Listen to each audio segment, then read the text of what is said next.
Hello बच्चों। तो पिछले क्लास में हम लोग हाइड्रोजन के टाइप्स के बारे में पढ़ना स्टार्ट किए थे। अब मॉलिक्यूलर हाइड्रोजन के बारे में तो हम लोग अब तक पढ़ते ही आए हैं। अब हम आपको बताएंगे how many types of hydrogen, what is nascent hydrogen, how it is prepared, what is active hydrogen, how it is prepared, what is atomic hydrogen, how it is prepared. तो इन सब चीज़ों oxidised hydrogen is just hydrogen that is adsorbed on palladium और platinum और nickel wire. तो ये last में आएगा, ये बहुत बड़ा चीज़ नहीं है। तो चलो स्टार्ट करते हैं। फर्स्ट एक्टिव हाइड्रोजन, हेडिंग डालिए एक्टिव हाइड्रोजन, हेडिंग डालिए एक्टिव हाइड्रोजन, एक्टिव हाइड्रोजन। चलो भाई, active hydrogen, active hydrogen prepare कैसे होता है, पॉइंट बाय पॉइंट समझेंगे। Preparation, preparation, preparation. Active hydrogen prepare कैसा होता है? ऑर्डिनरी H2 ले लीजिए। इस ऑर्डिनरी H2 पे अगर मैं 30 किलो वोल्ट या 30,000 वोल्ट, 30 किलो वोल्ट का मतलब 30,000 वोल्ट अप्लाई करूंगा तो जो हाइड्रोजन मुझे मिलेगा वो एक्टिव हाइड्रोजन होगा। क्या होगा? एक्टिव हाइड्रोजन होगा। अब देखिएगा H2 ये ऑर्डिनरी हाइड्रोजन है, ठीक है। इसकी एनर्जी लो होती है, लो एनर्जी, क्योंकि ये ऑर्डिनरी है ना, low energy. 30 kilo volt energy दिया, ये बन गया H2 प्लस। ये प्लस क्या बता रहा है? इसकी एनर्जी बढ़ गई, हाई एनर्जी हो गई। कोई परेशानी नहीं। अब थोड़ी सी बात कर लेते हैं ऑर्डिनरी हाइड्रोजन की, जो लिखी दिया है तो। अच्छा बताओ, इसकी एनर्जी ये वेरी स्टेबल होगा, इसकी एनर्जी क्या होगी? जो स्टेबल होता है उसकी एनर्जी लो होती है। ये दो बातें आप जानते हैं। एच एच बॉन्ड को तोड़ने के लिए, चूंकि ये वेरी स्टेबल है, ज़्यादा एनर्जी देनी पड़ेगी, 436 किलो जूल पर मोल। ये बहुत अच्छे से जुड़े हुए रहेंगे, एक दूसरे को पकड़े रहेंगे, इनको आप अलग नहीं कर सकते जल्दी।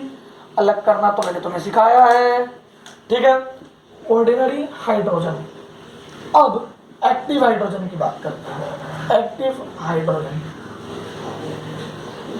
इसको अलग करोगे कि नहीं? अरे ये अनस्टेबल रहता है, तुरंत अलग होगा और तुम्हारे साथ कहीं भी घूमने चली जाएगी। अनस्टेबल हाइड्रोजन, इसकी एनर्जी ये मैंने लो एनर्जी, इसकी एनर्जी लो होती है और इसकी एनर्जी हाई होती है। वो स्टेबिलिटी की वजह से मैंने लिखा है। इसके अंदर हाई एनर्जी होती है, लो नहीं होती है, तो टूटेगी बहुत इजीली। हाई एनर्जी तो ये टूटेगी बहुत इजीली और 208 किलो जूल पे ही टूट जाएगी, पर मोल पे ये टूट जाएगी। अब आप समझ जाइए कि ये कितना कितना ये हाई एनर्जी पे है, ये कितना लो एनर्जी पे है, ये कितना स्ट्रॉन्ग बॉन्ड है, ये कितना वीक बॉन्ड है। अब मैं आपको ग्राफिकली समझाऊंगा, आप प्लीज़ अच्छे से सुनिएगा, क्योंकि ग्राफ में थोड़ा पहले मैं बता चुका हूँ तो इजी जाना चाहिए। देखिए एक्टिव हाइड्रोजन का जो टी हाफ है, हाफ लाइफ, वो 1/3 सेकेंड है। 1/3 सेकेंड भाई, वेरी वेरी इंपॉर्टेंट, याद रखिएगा। जो जानकारी की बात है, जिसको याद रखना है वो भाई आपको याद करना ही होगा। तो टी हाफ 1/3 सेकेंड है। ये इसकी क्या है? Bond dissociation energy. इनको अलग करो, तोड़ो, ये क्या है? Bond dissociation energy. चलिए अब मैं इसे मिटाता हूं और आपको ग्राफ सिखाता हूं, ठीक है। देखिएगा,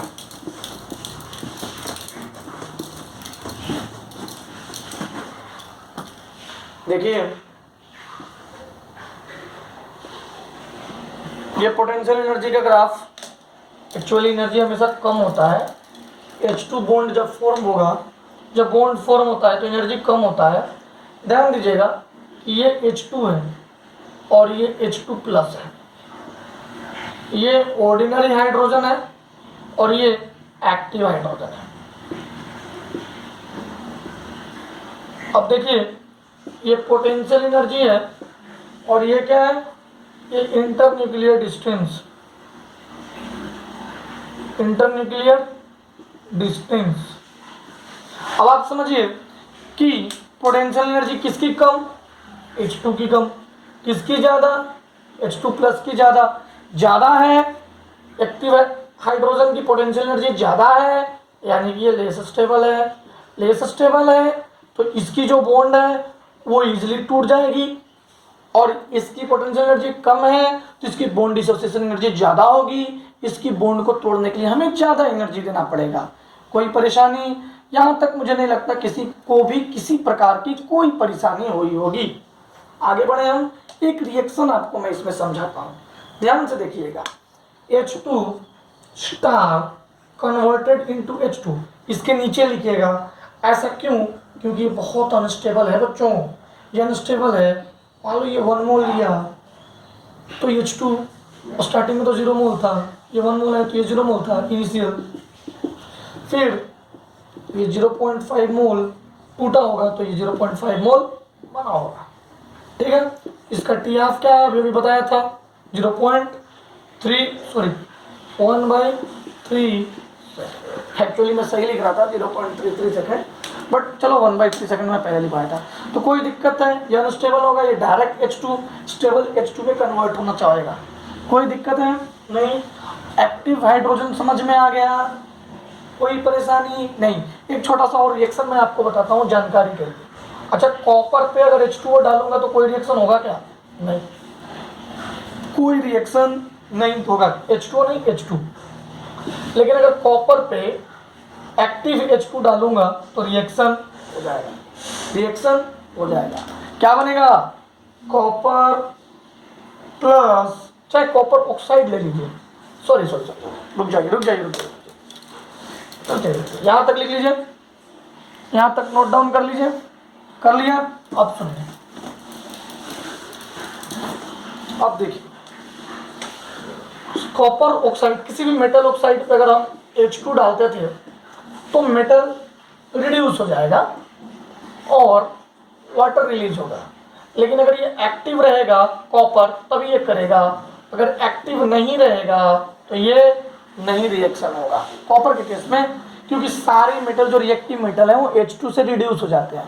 पर कॉपर, क्योंकि कॉपर आपको बताया था रिएक्टिविटी सीरीज में कॉपर हाइड्रोजन से नीचे आता है, तो रिड्यूस कैसे होगा? ठीक है, करें आगे बढ़ें। चलो अब हम पढ़ेंगे सेकेंड टाइप जिसका नाम है नैक्सेंट हाइड्रोजन। क्या नाम है भाई? सेकेंड टाइप के हाइड्रोजन जिसका नाम है नैक्सेंट हाइड्रोजन। आपने नैक्सेंट ऑक्सीजन सुना होगा, आज आप नैक्सेंट हाइड्रोजन भी देखेंगे। जिस तरह से नैक्सेंट ऑक्सीजन ऑक्सीडाइज कर देता था, ऐसे ही नैक्सेंट हाइड्रोजन रिड्यूस कर देगा। अब देखो भैया नैक्सेंट हाइड्रोजन की जरूरत कैसे पड़ी, पहले मैं प्रिपरेशन बताऊंगा आपको, फिर आपको बताऊंगा कि इसकी जरूरत क्यों पड़ी। ठीक है, अब देखो बहुत सारे ऐसे कंपाउंड है जिसको ordinary hydrogen many compounds are not reduced by ordinary hydrogen as well as active hydrogen बहुत सारे ऐसे कंपाउंड हैं जो ऑर्डिनरी हाइड्रोजन से और एक्टिव हाइड्रोजन से दोनों में से किसी से भी रिड्यूस नहीं होते, तो फिर कौन आता है? But nascent hydrogen does. लेकिन बच्चों नैक्सेंट हाइड्रोजन करता है, बाकी ये दोनों नहीं करते हैं।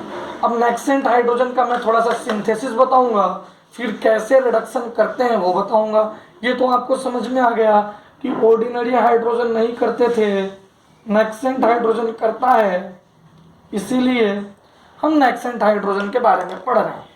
और ना जब सारा काम एक्टिव ही हाइड्रोजन कर देता तो हम नेक्सेंट हाइड्रोजन के बारे में पढ़ते क्या, नहीं पढ़ते ना। चलो ठीक है, अब मैं मिटा दूं, इसकी प्रिपरेशन बताऊं, ये नोट डाउन कर लीजिएगा, उसके नीचे प्रिपरेशन डालिएगा, ठीक है। अब देखिए प्रिपरेशन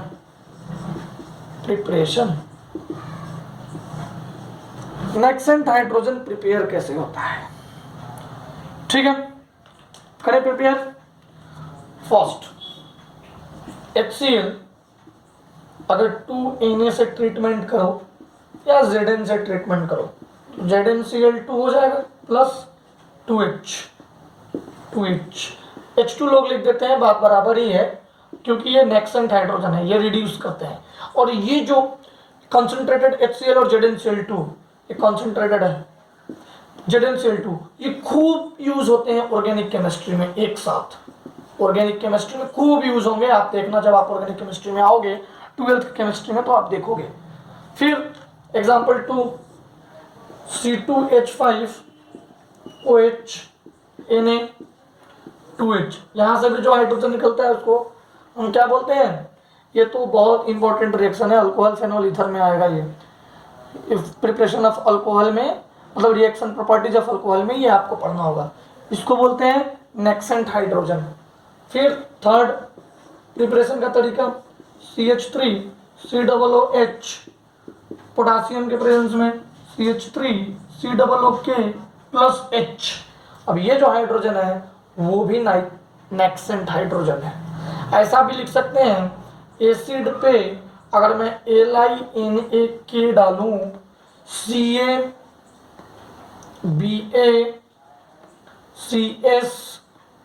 और Rb डालूं तो भी हमें नेक्सेंट हाइड्रोजन मिलेगा।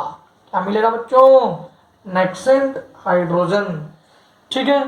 तो ये नेक्सेंट हाइड्रोजन जो है बच्चों, ये बच्चों की तरह होते हैं। ये कैसे होते हैं, बच्चों की तरह। अरे भैया इसका मतलब क्या है, इट रिएक्ट्स इमीडिएटली। कैसे बच्चे तुरंत रोने लगते हैं, वैसे ही ये भी बहुत जल्दी रिएक्ट करते हैं, इट रिएक्ट्स इमीडिएटली। मेरी बात समझ गए, कोई दिक्कत नहीं। ये प्रिपरेशन टेक्निक लिख लीजिए, तब तक से मैं ब्लैक वाले पेन में कलर डाल लूँ, ठीक है। चलिए इसके बाद हम लोग पढ़ेंगे, सिंपल सी बातें करेंगे। एक तो रिएक्शन पढ़ेंगे, आपको बताएंगे कैसे ऑर्डिनरी हाइड्रोजन से कुछ नहीं हो रहा था, और फिर आया एक्टिव हाइड्रोजन, उससे भी कुछ नहीं हो रहा था। जब दोनों से कुछ नहीं हो रहा था तब आया सिंघम नेक्सेंट हाइड्रोजन, ठीक है। तो आप धीरे धीरे करके नेक्सेंट हाइड्रोजन को क्लियरली समझ जाएंगे। मैं मिटा दूं, यहां तक नोट डाउन कर लिया, okay.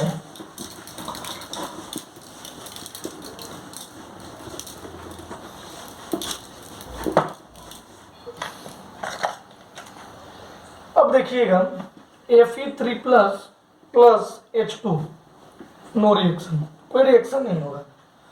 Fe3 plus H2 star, two star मतलब एक्टिव हाइड्रोजन, एक्टिव, यहाँ पे भी कोई रिएक्शन नहीं होगा।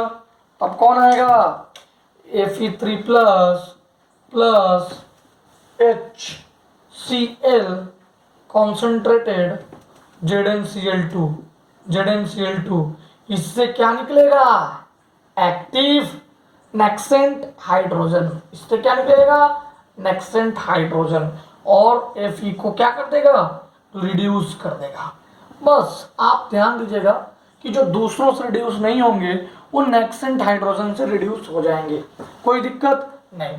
अब देखो MnO4- में अगर मैं H2 एक्टिव डालूंगा तो रिएक्शन नहीं होगी, मतलब रिडक्शन नहीं होगा, और अगर मैं नेक्सेंट हाइड्रोजन डालूंगा तो ये रिड्यूस हो जाएगा। चलिए ये दोनों इसलिए मैंने बताया कि ये दोनों आपको ऑक्सीडेशन में अभी भर के आप यूज कर रहे होंगे। आप वो ऑक्सीडेशन रिडक्शन मतलब रेडॉक्स रिएक्शन का शीट जो मैंने आपको ग्रुप में डाला है उसको सोल्व कीजिए। उसमें वो सारे क्वेश्चन जो लिगेंड से रिलेटेड क्वेश्चन है, उसमें किसी प्रकार का डाउट है तो मुझसे पूछिए, मैं आपको हमें किसी भी टाइम पे बताने के लिए रेडी हूँ, ठीक है, चलिए अब हम लोग तीसरे टाइप के हाइड्रोजन के बारे में पढ़ने जा रहे हैं, जिसका नाम है एटॉमिक हाइड्रोजन। क्या नाम है बच्चों? Atomic hydrogen. एटॉमिक हाइड्रोजन ये सबसे ज्यादा रिएक्टिव हाइड्रोजन है। एटॉमिक हाइड्रोजन क्या है? Most reactive hydrogen. Most reactive hydrogen, ये बच्चों ये मोस्ट रिएक्टिव हाइड्रोजन है।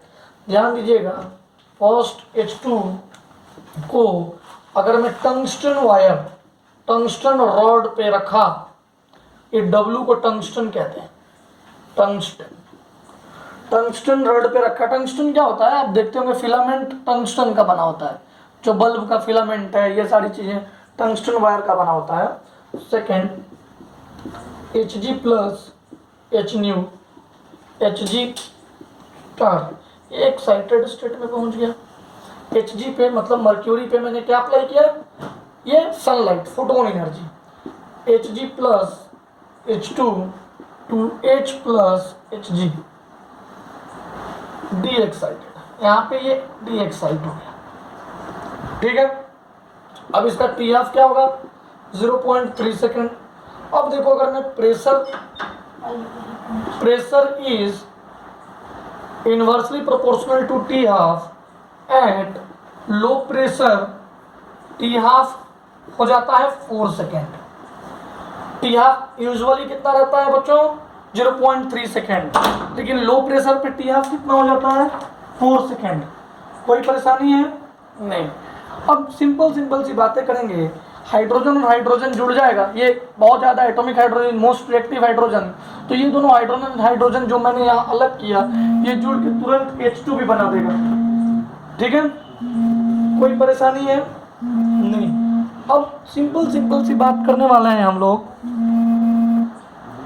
ध्यान दीजिएगा बच्चों, सिंपल सी बात करेंगे कि ये कैसे सिंथेसिस हुआ, वो तो आपने देख लिया।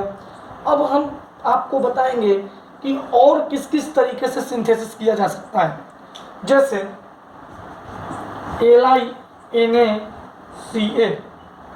LiNaCa के हाइड्राइड्स से भी ये सिंथेसिस हो सकता है, हाइड्राइड्स से भी ये सिंथेसिस हो सकता है। Ag और Hg वाला तो मैंने बता ही दिया आपको, -180 डिग्री सेल्सियस से AgH2 मिलेगा, और अब जो हाइड्रोजन निकलेगा वो एटॉमिक हाइड्रोजन रहेगा।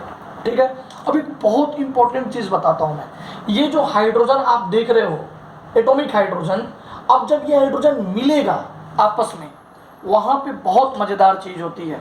गैस वेल्डिंग का नाम सुना है? वेल्डिंग, वो एटॉमिक हाइड्रोजन टॉर्च से ही होता है। अभी मैं आपको एक्सप्लेन करता हूँ कैसे, यहाँ तक आप नोट डाउन कर लीजिए। 0.3 सेकेंड है, 4 सेकेंड है, इसका भी टी हाफ क्या होता है? 0.3 second. Pressure is direct inversely proportional to T half, at low pressure T half is 4 second. Pressure बढ़ाएंगे तो टी हाफ, प्रेशर सॉरी घटाएंगे तो टी हाफ बढ़ जाएगा। कोई दिक्कत?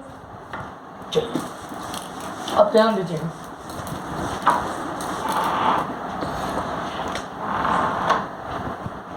देखो जब H प्लस H दोनों मिलते हैं H2 बनते हैं, प्लस 458, ये 5 है, 0.18 किलोजूल एनर्जी रिलीज होती है।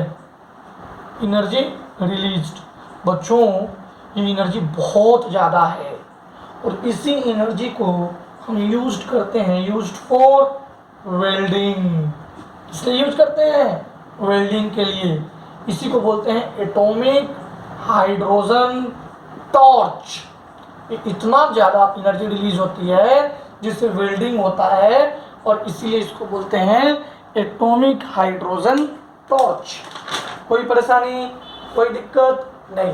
अब देखिए भाई H, अब हाइड्रोजन प्लस Na, ये हाइड्रोजन कैसा है? Atomic hydrogen.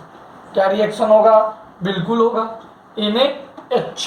ऐसे रिएक्शन होगा? जल्दी नहीं होगा, कोई दिक्कत नहीं है। वैसे ही Ag प्लस H, AgH, ये जो H है वो क्या है? Atomic hydrogen. ठीक है, अब मैं एटॉमिक हाइड्रोजन का कुछ रिएक्शन कहाँ होगा कहाँ नहीं होगा ये भी मैं आपको बता देता हूँ। ठीक है, फिर मैं रिएक्टिविटी आपको बता देता हूँ, order of reactivity, order of reactivity. चलिए, atomic hydrogen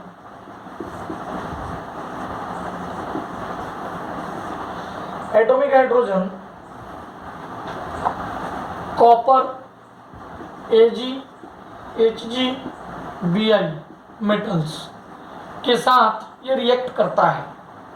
Al2O3 MgO Cr2O3 ZnO के साथ में ये रिएक्शन नहीं करता, नो रिएक्शन। CO2 + 2H, अगर मैं कार्बन डाइऑक्साइड को 2H से करूँ तो अरे ये पूरा का पूरा इसको एसिड बना देगा, HCOOH फॉर्मिक एसिड बना देगा, इतना वाइब्रस रिएक्शन होगा इसका, फॉर्मिक एसिड बन जाएगा। CO + 2H, अरे भैया ये एल्डिहाइड बन जाएगा। इसमें क्या है, P2O5 + 16H, ये बैलेंस करके मैं लिख रहा हूँ, बस आप समझो कि सब में मैं एटॉमिक हाइड्रोजन ऐड कर रहा हूँ। क्या बनेगा, ये फोस्फिन रोटेन एक्स का स्मेल होता है, ठीक है, +5H2। कोई दिक्कत है नहीं, ये इसका minimum oxidation state -3 oxidation state में रहेगा फॉस्फोरस, कोई परेशानी नहीं है। हो गया। अब देखो एटॉमिक हाइड्रोजन के और भी रिएक्शंस में आपको बताता हूँ। Atomic hydrogen powerful reducing agents हैं, पावरफुल रिड्यूसिंग एजेंट्स।